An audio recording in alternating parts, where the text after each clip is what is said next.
Alright my fighters, so today we are going to talk about the new free-to-play Perfect Cell, when he is coming to the game and whether he is good or not. But before we start, if you are new here and you want to stay updated with everything new about Dragon Ball Legends, make sure to subscribe my channel and turn on the notification bell beside it. And if you enjoyed the video, make sure to hit that like button. Now without any further ado, let's just get started. So as you can see, the new Perfect Form Cell is coming on the 10th of August, and he is going to stay in the game until the 31st of August. Now, why are they already giving us the information if he isn't coming until the 10th of August? I don't know. Well, in fact, they aren't actually giving us the information, they just data mined it. And since they put it in the data mines, we have data miners who can actually see this information and they can give us this information. That's why we know about it. Otherwise, the developers themselves, they didn't actually give us this information. But they know that we know about everything they put in the data mine. So indirectly, they did give us actually this information, but not directly. Anyways, as you can see, he's going to be a free-to-play character. He is going to be basically a support type, and his color is going to be yellow. So his color is okay for regeneration, but his type isn't actually something that would make you feel that he's going to be useful, because support type units are most of the time actually useless, unless they are on the level of Vados or Bardock. These two are actually phenomenal when it comes to support, but other characters are usually actually useless. Anyways, we will see how good this guy is going to be. Don't expect anything special from his offense, because he is a support type, as I said before, and most of the time, actually 99% of the time, support type units are actually completely useless when it comes to offense. Anyways, his character tags are going to be Android, Future, Regeneration, Absorption, Powerful Opponent, and event exclusive. His special move, Super Kamehameha, deals major impact damage, randomly destroys 2 enemy cards on hit. That is actually a pretty good one. It's not as good as the Ultra Gogeta one, but it is actually pretty close, because it destroys 2 enemy cards, and 2 are good, but they aren't as good as destroying the whole hand, because the opponent still has 2 cards that they can use actually directly in case you vanished, and therefore they can actually start their combo. And in case they have a character that can prolong it, they can actually prolong it with that character. So it's not as good as destroying the whole hand, because in that case the opponent is completely immobilized. They can't do anything. Their whole hand is destroyed, and you have a second or two to be able to do something else that might save you. But it is still okay. It's better than nothing actually. Destroying 2 cards is a very good ability. Main ability, the End of Days. Draw a special move Arts card next, restores ally health by 10% and ki by 50.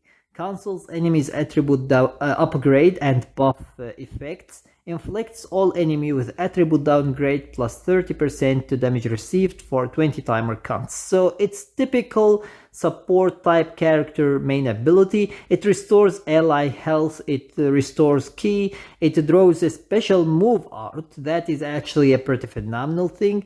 It cancels enemies upgrades and it inflicts them with a downgrade. So it is a basic main ability for a support type character. Anyways, the special skill, unlock key, rapid blast form. What the hell? What the hell is this name? Anyways, draw a blast arts card next.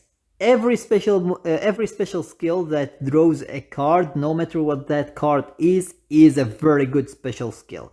Then we have restores own ki by 40, which makes it even better. Inflicts enemy with attribute downgrade plus 35% to blast damage received for 15 timer counts. This is actually a pretty phenomenal ability, like seriously. Unfortunately though, it seems that it is going to inflict only the opponent you are facing, not the whole team, and therefore it's not going actually to have a major impact effect on the opponent, but it's still a pretty good debuff. Like seriously, 35% extra blast damage on that enemy is actually a pretty phenomenal debuff. So yeah, basically his special skill is definitely a pretty phenomenal special skill. His Z ability, we will take a look at the last one because it is the most important one. 33% to tag powerful opponent, event exclusive or future, base blast attack and strike defense. So it is okay. He seems like he is actually focused around the blast type characters, so you want to run him actually with blast type characters. His debuffs, his buffs and everything he has is actually focused around the blast attack, and therefore it might be a good idea actually to run him on a blast focused team. Then his unique ability, overwhelming entity. Applies the following effects to allies when battle starts: plus 20% to blast damage inflicted, cannot be cancelled, plus 30% to key recovery for 60 timer counts, gradually restores health each timer count for 60 timer counts. And keep in mind, this is for allies, not for him, for allies. Applies the following effects to self when this character enters the battlefield, plus 75% to damage inflicted. As I said before, it seems that this is going to be actually the usual first unique ability that you are going to see. Every time you see a new character from now on, it is going to have the 75% extra damage inflicted from entering the battlefield. And then he reduces damage received by 55% as well, and it cannot be cancelled. So both of them are permanent buffs. And then plus 30% to damage inflicted for 15 timer counts every time this character uses a blast arts card. That is actually a phenomenal amount of damage, and for 15 timer counts, so you can prolong the combo pretty well and you'll be able actually to deal some insane damage. So they did actually give him some really amazing abilities, to be honest. This unique ability is very awesome, very helpful for allies and very amazing for him himself as well. So that is a very good ability. Then Cunning Power shortens own substitution count by 2 as default. That is actually very good because support type units usually are actually the characters that you want to throw in front of a Rising Rush. So shortening his own substitution count by 2 is actually very good. Applies the following effects to enemy when this character is switched to standby. Inflicts attribute downgrade plus 20% to blast damage received, another 20%. He is so focused on blast damage that if you run him with a strike character, he's not going to be actually that good with it. He's not going to be good at all. It's not damage received, it's actually blast damage received. So basically he is so focused on buffing and debuffing the blast damage that basically increasing the blast damage that you can deal and reducing the sustained blast damage for opponents. So basically it's so focused around the area of blast damage that you need to run him on blast team. So basically keep that in mind if you are actually planning on using him. Inflicts attribute downgrade plus 5 to strike arts cost for 20 timer counts, shortens on substitution count by 5 when enemy activates Rising Rush. I just talked about the Rising Rush. So it seems that he isn't only going to shorten his substitution count by 2, he is going to also shorten it by 5 when enemy activates actually a Rising Rush. So this is a very good ability. Now the only thing that he needs is basically death buffs. So we will see. The following effects occur when this character is defeated. Yes, these are the death buffs. So plus 20% to damage inflicted by allies, plus 30% to allies' key recovery. Gradually restores allies other than this character's health. Each timer count for 60 timer counts. Seals enemies strike arts, and the sealed arts can't be used for 7 timer counts. That is a lot. That is a lot. Like, seriously, dude. He has a very good death buff.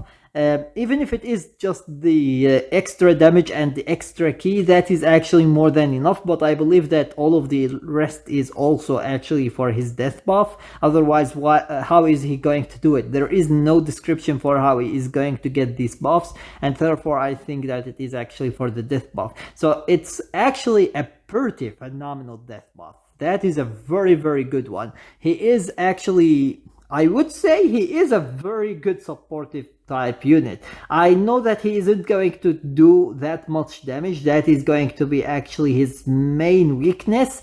Although he gets a lot of buffs, like seriously way too many buffs. So he is going to have some damage, but I don't think that he's going to have that damage that you actually would want from a character. But his support abilities are more than enough to make him actually very good character, to be honest. Like, seriously. I think that they created him specifically for the new Buhan and for Kid Buu. I think they actually created him to run with these two, because they are actually the characters who are focused on Blast, and therefore you can run him with them actually without any problems. So you might also be able to run him with the legendary finish Super Perfect Cell. So basically that is another character that you can run him with. I think that he is also blast based character, so basically you can run him with that as well. So there are some choices that you can run him with. Unfortunately, the new Buhan isn't a character that many people has, but I think that the majority of people should have basically the Legends Limited Kid Buu, because of the fact that he is actually a very old character. So he returned on multiple banners, so most of people are actually should have actually pulled him from one of these banners. As for the Legends Limited Cell, he isn't as old as Kid Buu, but he is also actually, he is going to be soon a whole year actually old. So he is old as well, but not as old as Kid Buu. Anyways, these are actually the 3 characters that I think you can actually run with this cell, and they are going to work perfectly with him. And as I said before, his buffs are actually phenomenal. His debuffs on the opponent are actually very good as well. The only weakness for him is going to be most likely his damage, since he isn't going to deal that much damage. And otherwise, he is a pretty phenomenal character. And if you ask me, I would say actually that he is a very useful character. You will be able to use him in PvP together with the characters that I named, and he will be very good for them. He will make them actually much better than what they are right now in PvP. Anyways, with that being said, that was everything for today. I hope that you enjoyed the video, and if you did, please give it a thumbs up and share it with your friends so that they can enjoy it too. And if you got any useful information from this video, or if you enjoyed it, make sure to subscribe my channel and turn on the notification bell beside it so that you stay notified with everything new about Dragon Ball Legends. And with that being said, see you as always in the next video of Dragon Ball Legends.